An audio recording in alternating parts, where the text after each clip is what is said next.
Kamusta mga anime lovers? Bago magsimula ay shoutout sa ating mga awesome Lodi members Mwamu Chup Chup. Nagugutom na sila Natso kaya naisip ni Happy na ibenta ang novel ni Lucy, kaya nang marinig ng dalaga ay nagalit ito at sinabihan silang magbanat ng buto. Ngunit ang natitirang misyon ay para lang daw kay Laxes at sakto namang dumating ang grupo nito, kaya agad nilang kinuha ang trabaho. Nagtungo sila sa syudad na inuulan daw ng mga kidlat kaya tumaas ang kanilang mga buhok dahil sa static, at di nagtagal ay tumama ang mga malalakas na kidlat sa buong syudad. Nang meron pang dumating na mga kidlat ay hinigop ito ni Laxes upang protektahan ang syudad, at gamit ang Thunder Dragon's Roar ay natanggal niya ang mga ulap ngunit pansamantala lang ito. Lumabas ang mga tao na namangha kay Laxes kaya nagkaroon siya ng mga chicks at pinagkaguluhan ng mga tao. Saka dumating si Mayor Deceiver kasama ang alalay nitong si G-Rifter at sila daw ang nag-request sa fairy tale. Kaya inanyayahan sila nito sa mansyon upang makapag-usap. Pero bago umalis ay nagpalakpakan muna ang mga tao sa Team Laxes. Subalit biglang nagbago ang mayor pagdating sa mansyon nito, at ipinaalala nilang dahil sa mga siraulong kinuryente ni Laxes ay tila na-trigger ang mga kidlat kaya nagsimulang umulan ng kidlat sa lugar. Kaya ipinag-utos ng mayor na tanggalin niya ang kidlat sa kanilang syudad dahil kung hindi ay sisirain daw nila ang reputasyon ng fairy tale. Nang bumalik ang mga thundercloud ay napansin ni Laxes na tila hinihigop ang kanyang kidlat patungo sa syudad kaya kailangan nilang mag-imbestiga. Samantala kagagawan pala ito ng mayor upang makapang blackmail at makakuha sila ng pera sa fairy tale. Dumating ang mga kidlat na nag-anyong halimaw kaya agad silang tinapos ni Laxes at hinigop sa kanyang katawan upang protektahan ang syudad sa pagsabog.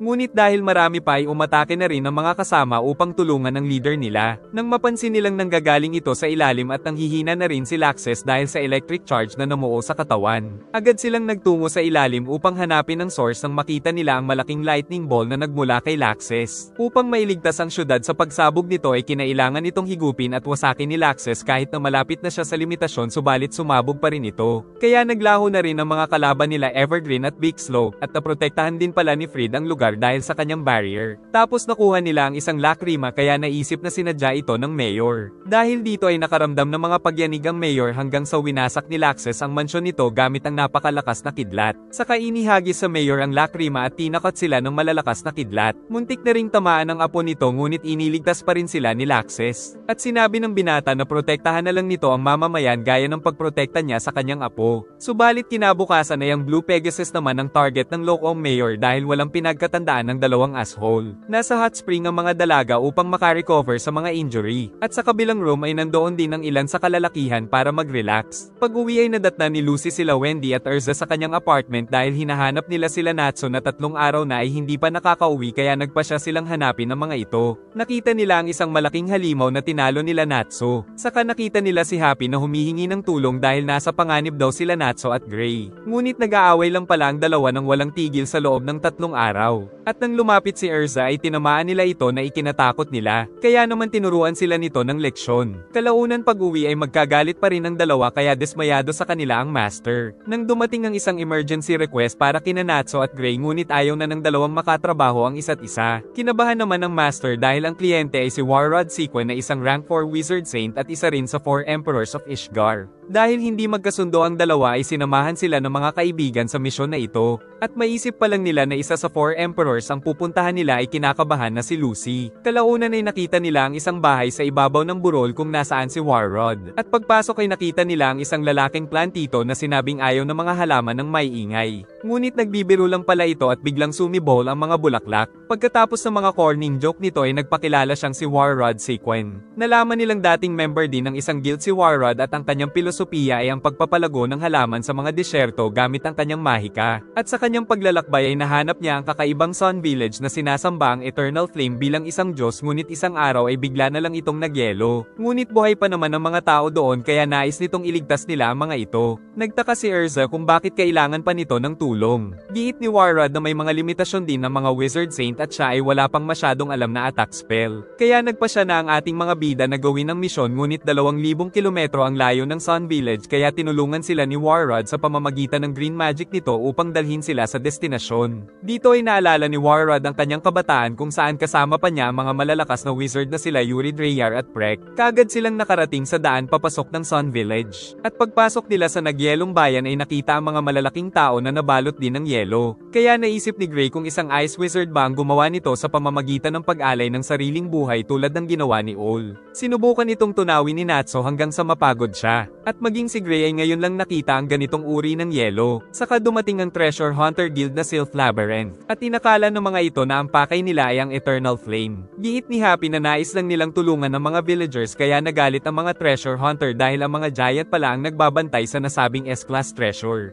Ngunit ngayong nagyelo ang mga ito ay pagkakataon na nila itong kunin. Nagtaka naman si Gray kung paano sila makakapasok, pero may gamit palang secret treasure ang tatlo na mula sa moondrip ni Leon. Kaya hinabol nila ang mga ito bago pa makuha ang treasure ng village. Samantala nagmamasid ang mga malalakas na wizard at isa na rito si Minerva. Hinahabol pa nila Natsu ang tatlo kaya tumigil sila Rolla at Hiroshi para harapin sila. Unang umatake si Hammer Rolla kay Natsu ng sandata nito na sinuntok ni Natsu ngunit nasalag ng sandata saka siya inihagis nito sa yelo. Papasugod din si Hiroshi kaya inunahan na ni Gray subalit na deflect ang kanyang atake. Saka pinahaba nito ang espada at muntik na siyang matusok saka napabagsak ang malaking puno. Sila Wendy naman ay muntik na rin sa baril ni Sniper Drake. Kaya tinawag ni Lucy si Sagittarius na nakipagtirahan kaya nagtama ang mga bala nila. Samantala si Erza ay nagpaiwan sa village upang imbestigahan ang lugar nang mapansin niya na sa isang direksyon nakaharap ang mga giant kaya pumunta siya sa likod na direksyon upang hanapin ang Eternal Flame. Umatake si Natsu ng long-range wing attack na sumabog subalit na protektahan pa rin ni Rolla ang sarili. Si Gray ay gumawa ng malaking axe na winasak lang din ni Hiroshi. Samantala pinrotektahan ng Spirit Archer sila Lucy at Wendy. Nang makarating si Erza ay wala siyang natagpuan. At nang makita ang kanyang refleksyon ay naging isa siyang bata. Kaya hindi na magkasya ang kanyang mga armor at nadulas pa siya dahil maluwag ang boots. Pinakita ni Gray na nakuha niya na ang moondrip sa mga hunter. Kaya nagpumilit ang mga ito na mabawi ang magic liquid ngunit pinagpasahan lang ito ng magkakaibigan at kahit anong gawin ay hindi nila ito makuha. Saka inihagis ito ni Carla kay Happy ngunit napakalayo ng pusang blue kaya nabasag ito ngunit kahit natapon ang moondrip ay hindi naman natunaw ang yelo. Ngunit may narinig si Natsu na boses mula sa ilalim ng lupa kaya agad nila itong pinuntahan. Nakasalubong naman ni Natsu si Dory ate at gamit ang mahika nito ay ginawa din siyang bata. Pinilit ni Erza na mapalabas ang isa niyang espada ngunit mapanganib ang kalagayan nila kung hindi siya makakabalik sa normal kaso nakita pa siya ni Minerva. Dahil sa tatak ay nalaman ni Erza na miyembro na ito ng Succubus Eye. Pinagsusuntok si Natsu ng kalaban at hindi rin siya makagamit ng kanyang apoy kaya tinamaan siya at napatalsik nito. Kaya pinili na munang tumakas ng bida upang mag-isip ng paraan. Pero nagalit si Dory ate na gagamitin na daw ang mga pangil nito. Hinanap nila Happy at Carla ang mga kasama habang sila Wendy ay sinusundan ng mga treasure hunter na Bowpoles mag-disguise. At hindi inaasahan na inatake ni Hiroshi ang paa ng isang giant at pinagtutusok pa nito kaya inatake sila ni Wendy. Sakto namang nadulas si Wendy ay tinira siya ng sniper, ngunit iniligtas siya ng buhok ni Flare. Kaso pinagbabaril pa rin sila ni Drake kaya pinrotektahan sila ni Flare dahil ito pala ay ang village kung saan siya nanggaling at ang mga giant ang nagpalaki sa kanya. Kaya inatake nito ang mga kalaban gamit ang buhok na pinutol naman ni Hiroshi.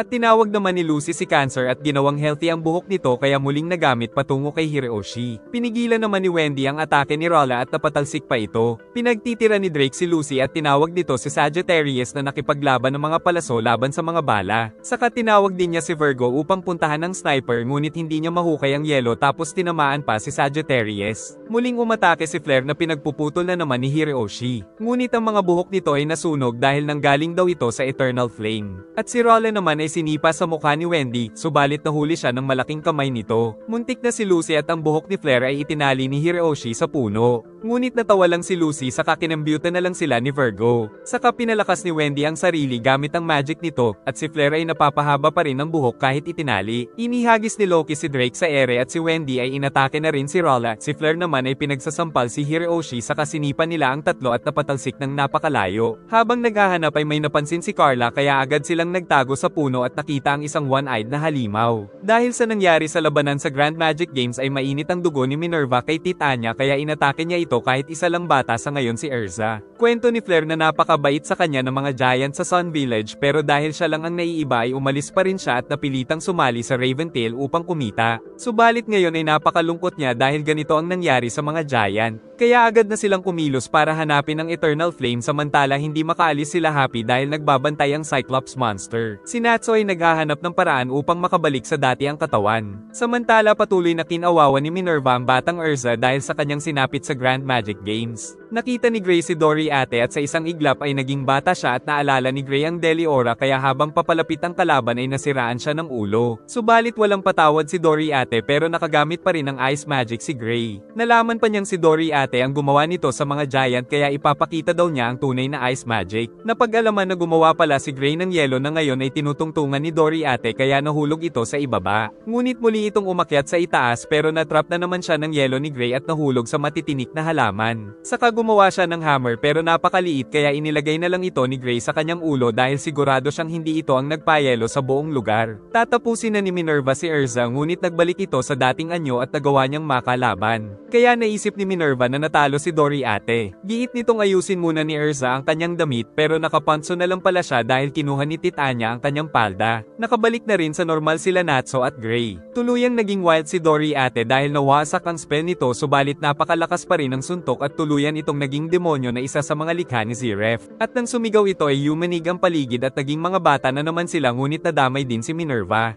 Dahil dito ay natatanggal ang mga damit nila at pati ang mga treasure hunter ay naging mga bata. Nahulog ang dalawang exceed dahil sa kawalan ng malaking pakpak saka natakot sila nang makita ang halimaw. Umatake naman si Gray pero para lang itong alikabok sa makapal na balat kaya pinigilan niya ang paa ngunit walang epekto. Saka sumugod ito upang wasakin ang kanyang katawan kaya iniligtas ng dalawang exceed sa abot ng makakaya nila. Pero sabay-sabay sila nitong tinamaan ngunit hindi sumuko ang Ice Wizard at ginamit ang elemento ng yelo doon upang makapagbigay ng napakalakas na suntok dahilan para mawala ng malay si Doriate kaya nakabalik na sila sa orihinal na laki. Subalit dumating ang Cyclops monster at kinain si Gray. Nahanap na ni Natsu ang mga dalaga kaya pinagtanggol ni Lucy si Flare. At pinangako naman ng bida na ililigtas nila ang buong village. May naririnig din daw si Natsu na boses sa bundok ng yelo kaya sinabi ni Flare na ito ang Eternal Flame. Samantala dumating sila Gray na hinahabol ng Cyclops monster. Kaya nagtulungan sila Natsu at Gray upang mailigtas ang Sun Village. Matapang na sinugod ni Natsu ang Cyclops at sinipa ito ng nagaapoy na binti kaya napatalsik, subalit nagawa nitong maka-recover sa ere at muling sumugod kaya nahuli siya ng paa nito, saka inihagis ngunit sinamantala ng bida ang pagkakataon upang wasakin ang mata nito ng napakainit niyang apoy. Naisip ni Gray na padaluyin ang kakaibang ice magic sa kanyang katawan upang subukan itong tunawin at mabuhay ang Eternal Flame. At sa kanyang pagsisikap ay nagkakaroon nga ng mga bitak sa kakaibang yelo subalit naglaho ito, kaya nawala ng pag-asa ang mga kasama sa nangyari. Ngunit nararamdaman pa rin daw ni Wendy ang aura ng Eternal Flame at nakita ang maliit na apoy sa gitna, at naisip nilang baka makatulong dito ang apoy ng Salamander. Naka-recover na naman ang Cyclops na tinamaan pa siya ng buntot kaya pilit siyang inihagis ng bida, kaso nagpalabas ito ng napakalakas na laser mula sa mata, at tatamaan ito ang mga giant kaya inatake ni Natsu ng apoy ang halimaw. Saka muli siyang bumuelo patungo dito at malakas niyang inatake sa katawan, tapos sinunog niya pa ito ng Brilliant Flame patungo sa altar.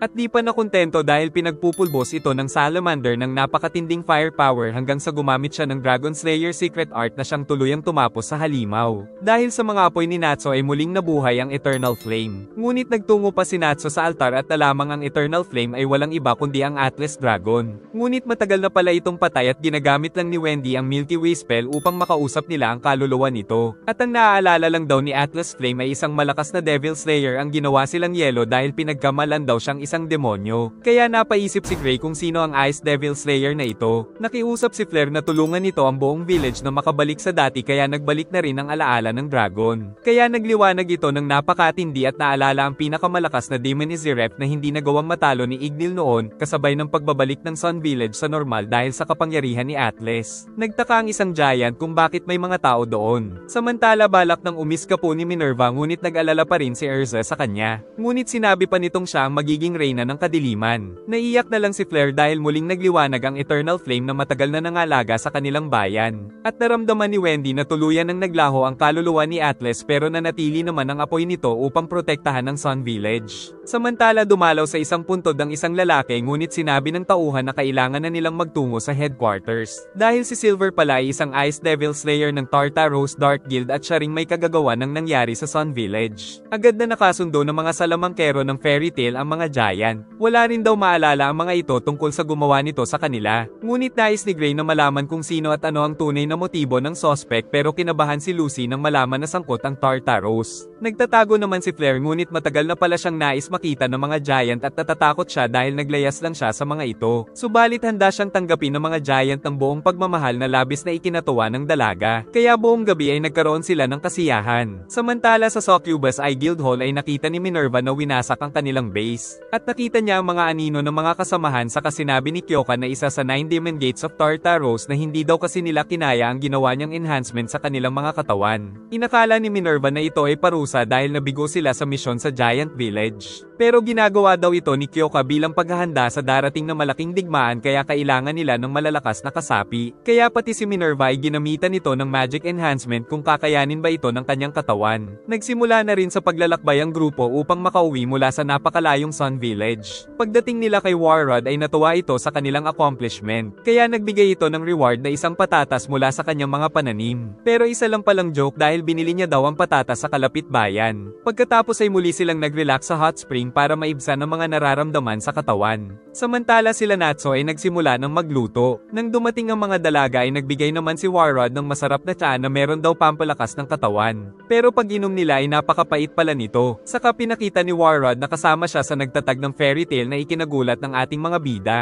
At napahanga daw si Warrod dahil naramdaman niya na itinuturing ng bawat isa na pamilya ang mga kasapi ng guild. Dahil mas matanda si Warrod kay Makarov ay tinanong ni Natsu kung may alam ito sa END Demon. Giit ng matanda na ang alam niya lang ay hawak ng Tartaros Guild ang isa sa Book of Zeref na naglalaman ng kung paano ma-summon ang END Demon. Pero imbis na matakot ay mas lalong nagalit si Natsu ngunit hindi nito namalayang tinatamaan niya si Erza kaya nabugbog siya nito. Samantala pinapag-usapan sa Magic Council ang nangyaring pagpaslang sa 7 guild na nasa ilalim ng Tartaros ngunit hindi nila alam kung sino ang gumawa nito. Kaya wala silang ideya kung mabuti ba o masama ang dulot nito saka nagpasya silang samantalahin nito upang wasakin ang Barham Alliance Dark Guilds. Subalit sa isang iglap ay biglang sumabog ang buong council na nakita ng mga tao. At nang magising si Dranbolt ay nakita niyang sugatan ang lahat. Ngunit nang makita si Master Org ay nais itong patayin ni Jackal ng 9 Demon Gates dahil misyon daw niyang ubusin ang council. Kaya sa harap ni Dranbolt ay pinatay nito si Org na nakita rin ng mga tao ang pagsabog. Samantala sa fairy tale ay nag-report na si Erza na sumali sa Dark Guild si Minerva. Si Juvia naman ay naghanda ng mga Grey Buns at Juvia Buns para kainin daw nila ang isa't isang buns. Pero si Elfman ang kumain ng Juvia Buns. Giit ni Levi na ang END Demon ay higit pa sa mga nakalaban nilang Lullaby at Deliora. Alam ni Natsu na mapanganib ito dahil kahit si Ignil ay hindi ito natalo. Pero nais pa rin nilang sumugod sa Tartaros. Dahil baka ito ay daan upang mahanap nila ang kanilang mga dragon.